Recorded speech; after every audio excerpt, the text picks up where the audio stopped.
성창경 전역의 안전 빵빵. 자, 그러면 첫 번째 주제 컴백 블루하우스 탁현민, 양정철을 불러들인 문의 고민에 대해서 얘기해 보도록 하겠습니다. 네네.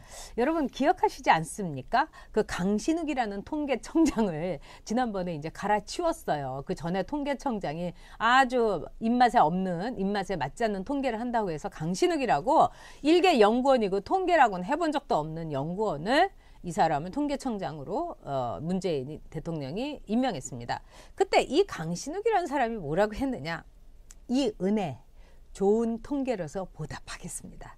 이게 통계청장의 취임사였습니다. 여러분. 정말 이상한 사람이고 정말 이 사람 제정신인가 싶으셨죠. 그런데 사람은요. 두고 봐야 되겠습니다. 이 강신욱 통계청장이 최악의 통계로 보답했습니다. 여러분. 이번에 나온 통계. 자, 어떤 통계가 있었냐? 충격과 경악의 통계로 보답을 했는데요. 이 소득 격차가요. 지난 2007년 이 4분기하고 비교를 했을 때 단 몇 달 만에 무려 17.7%로 가난한 사람은 더 가난해졌습니다. 밑바닥 사람들은 더 고달파졌습니다. 못 사는 사람들은 더 배를 골고 있다는 게 통계로 정말 이거 좋은 통계로 확실하게 국민에게 이 사람이 보답을 했습니다. 그래서 가난한 20%의 밑에 소득을 가진 사람들이 작년보다 소득이 20%나 감소를 했고요. 이거는 2003년 이후에 최대 폭입니다. 그러면 노무현 정권 때에 이어서 최대 폭이니까 결국 결론은 여러분 뭐겠습니까? 좌파를 앞세우면 못 산다. 좌파를 앞세우면 가난한 사람은 더 가난해진다. 바로 그겁니다. 게다가 일자리도 마찬가지예요. 일자리가 이 못 사는 20% 사람들은요. 일자리가 거의 20%, 25%가 더 줄어들었어요. 네네. 근데 반면에 윗대가리층에 있는 그 사람들이 욕하는 상위 계층은 오히려 일자리 증가가 3%, 4%가 늘었습니다. 뭐라고 하려고 그럽니까? 소주성의 몰락. 이제 못 사는 사람들은 소주, 깡소주 마시면서 성내는 것밖에 없는 그러니까, 이렇게 통계로 답했어요. 5분이 이제 소득을 발표를 했는데 말씀하신 것처럼 그 최하위 분위 계층 마지막 5분위가 17.7%나 소득이 줄었고요. 그 맨 위에 층 1분위 계층이 10.8%나 늘었습니다.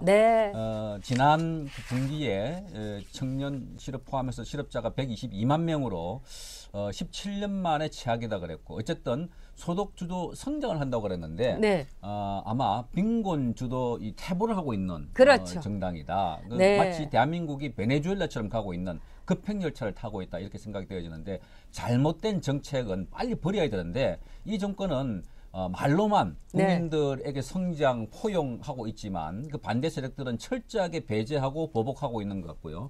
그래서 나머지 절반 이상의 국민들에게 빈곤과 아픔, 실직 뭐 이런 것들을 주고 있는데도 불구하고 이념으로 그야말로 북한과 친하려고 하고 김정은에게 바치려고 하는 이런 이념 주도적으로 나가고 있기 때문에 경제는 정말 안 좋아도 크게 안중이 없는 것 같아요. 안중이 없죠. 왜냐하면 베네수엘라가 있잖아요. 그리고 북한이 있잖아요. 왜냐하면 정말 그 시래기국도 못 끓여 먹는 북한이 있고 그다음에 여성 변호사가 매춘을 할 수밖에 없는 그런 베네수엘라가 있습니다. 그런데도 불구하고요. 그 뉴스공장이라는 데서 김어준은 이상한 사람 불러 들어갔고 마두로는 훌륭한 대통령이다 이러면서 베네수엘라에 대한 이 보도는 너무 다 악의적이다 이러고 있는 거예요. 그러니까 KBS 같은 데서는요. 말하자면은 보도도 베네수엘라에 대해서 하지도 않고 있습니다. 베네수엘라를 2006년경에 KBS 1호 스페셜에서 베네수엘라를 본받아야 된다는 식으로 프로그램을 만드는 PD가 지금 TBS 서울방송 사장으로 가 있습니다.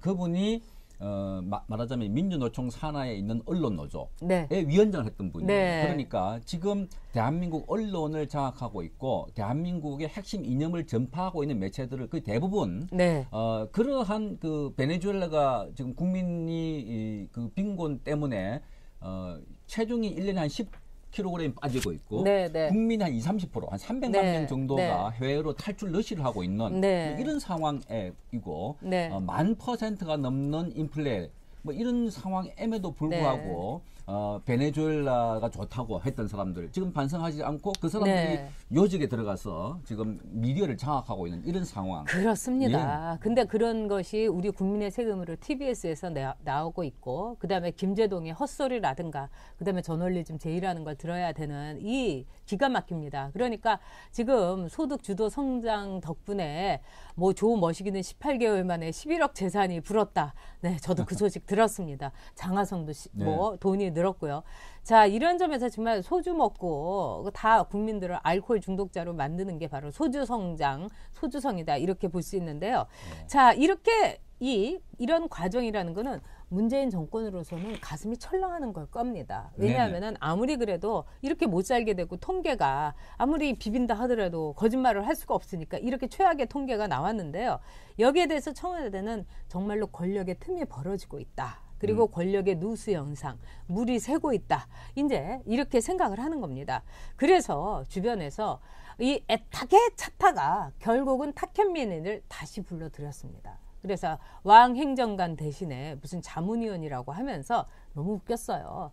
이 유홍준 교수가 그만뒀기 때문에 그 자리를 이제 보임을 한 거다 이러는데, 자, 유홍준하고 이제 탁현민하고 같은 레벨이 된 겁니다. 물론 저 유홍준이라는 사람 좋아하지도 않지만은, 야, 탁현민 레벨이 이 정부에는 말하자면은 동아줄이고 썩은 동아줄이지만 탁현민 없이는 하나도 못한다.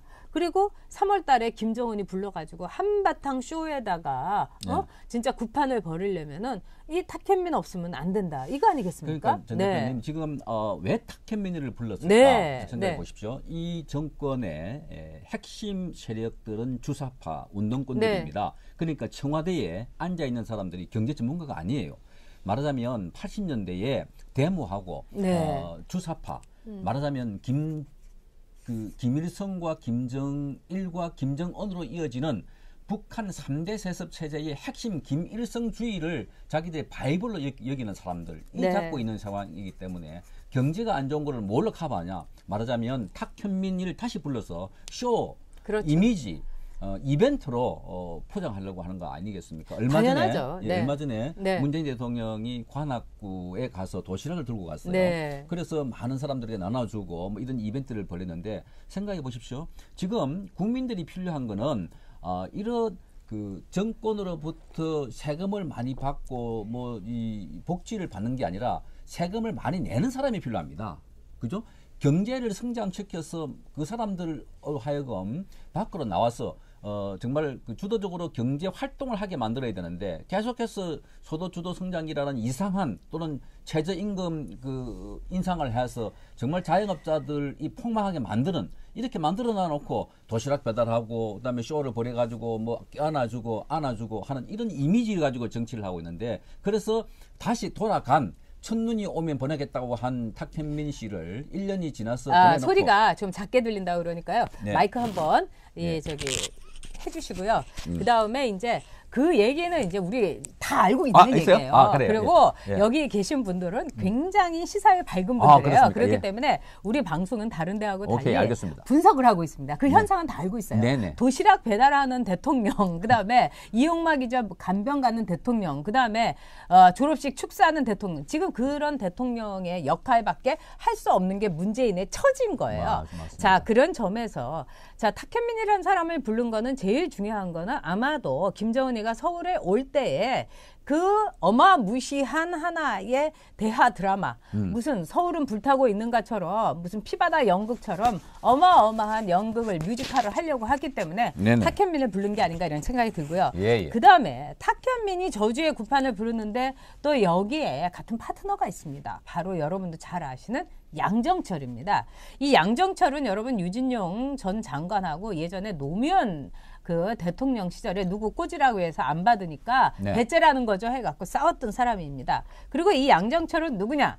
문재인의 운명이라는 책을 대신 쓴 사람이에요. 근데 문재인은 저는 그때 문재인 대통령하고 이렇게 하면서 봤는데 그 책에 뭘 써있는지 기억도 못해요. 그래서 당신이 이렇게 쓰지 않았냐? 동의대 사건에 대해서 그랬더니 나 그런 거 쓴 적 없는데. 그래갖고 나중에 얘기를 해보니까 쓴 거였던 거예요. 그러니까 감수조차도 제대로 하지 않은 겁니다. 자, 그런 점에서 왜 정말 지금 탁현민과 양정철이냐. 지금 문재인 대통령으로서는 굉장히 심각한, 말하자면 권력이 무너지는 소리가 둥둥둥둥 하고 들리기 시작하고 있는 겁니다.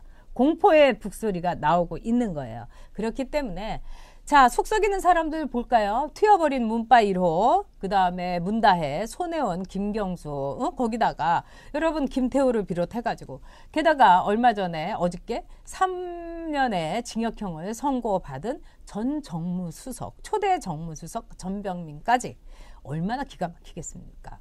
거기다가 장관의 그 폴더에다가 블랙리스트까지 이렇게 떡하니 끼워놓은 멍청한 김은경까지.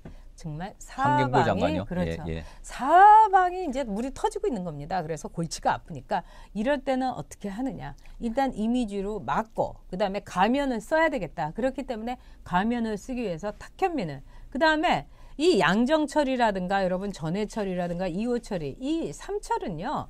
보통 정치적으로 보면요. 순장조라고 합니다. 왜냐하면 자기의 가까운 사람은 정치적으로 볼 때 1년 반 뒤에 임기가 1년 반 뒤에 반 정도 남았으면 나하고 같이 죽자 해가지고 자기의 최측근을 부르는데 이 최측근을 굉장히 일찍 부르고 있어요. 그런 점에서 위기의식이 많이 고조됐다는 거 보죠. 예. 그러니까 문재인의 심리는 지금 어떻다고 보세요? 굉장히 불안한데 이것을 불안하지 않는 것처럼 이제 포장을 해야 되니까 그래서 말씀하신 측근을 가까이 둬야 되고 그다음에 쇼 연출을 잘하는 연출가를 둬야 되는데 글쎄요. 이제 문재인 대통령이 저는 이렇게 봅니다. 이분은 사실 대통령이 돼서는 안 되는 분이다. 왜냐하면 생각해 보십시오. 대한민국의 정체성을 뭐 무너뜨리는 거라든지 여러 가지 이런 뭐 실정을 말할 것도 없거니와 이분이 5.18 관련된 것도 보면 많은 국민들이 5.18 문제에 대해서 의혹을 가지는 거나 또는 이건 명단을 공개해라 라는 것에 대해서도 법을 만들어서 뭐 5.18을 폄훼하면은 7년 이하의 징역을 뭐 한다든지 뭐 이런 것 등등을 보면 국민의 전체를 껴안고 말하는 통치를 하는 게 아니라 자기 편만 데리고 말하자면 그 리더 역할을 하는 말하자면 과거에 군사 독재 시대에 투쟁했던 야당의 한 지도자 정도.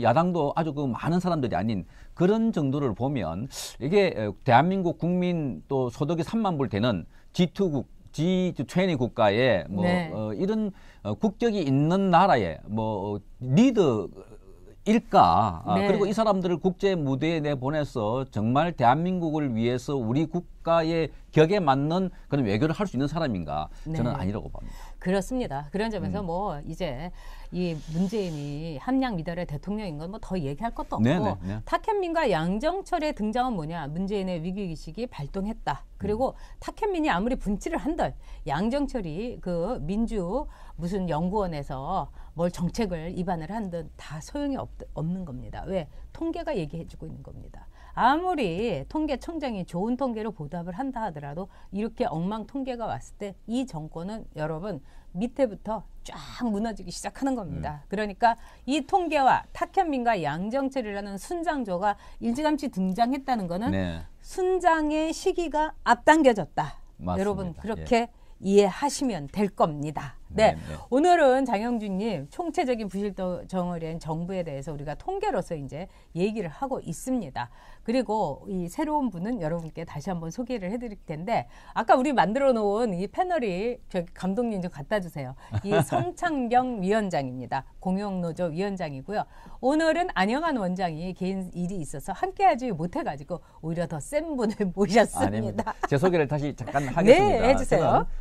현직 KBS 기자입니다. 1987년도에 KBS에 기자로 입사했고요.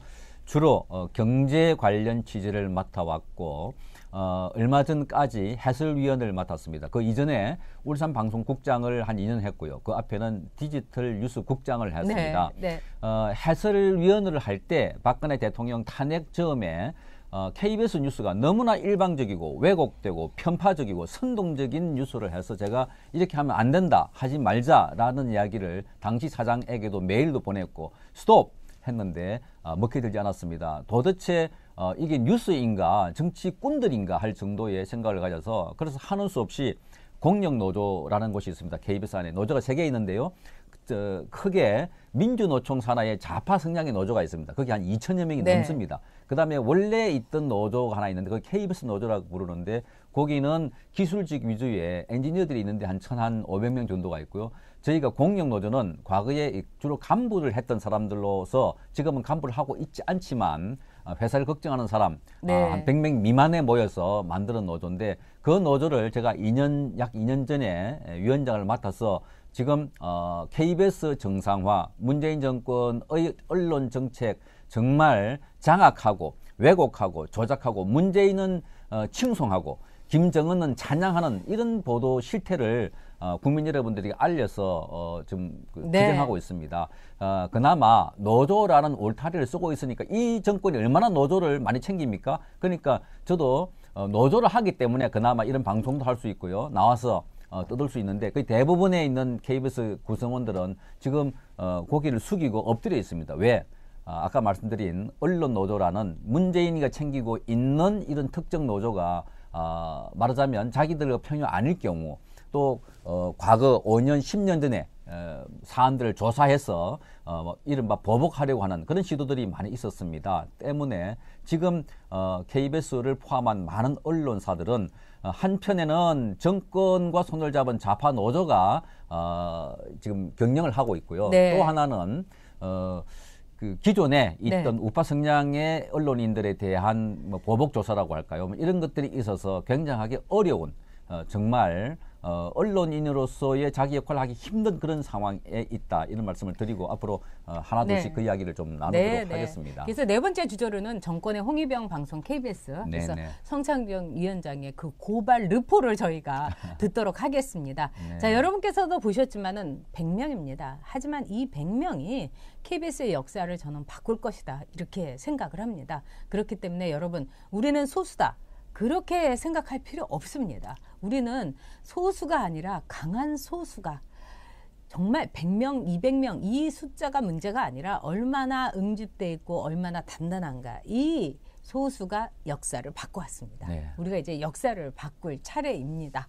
자, 그러면은 첫 번째 주제 컴백 블루하우스 탁현민과 양정철이 돌아온 이유 문재인 대통령과 순장하기 위해서였다. 네. 그리고 순장조의 그 시간은 1년 반이다. 얼마 남지 않았다.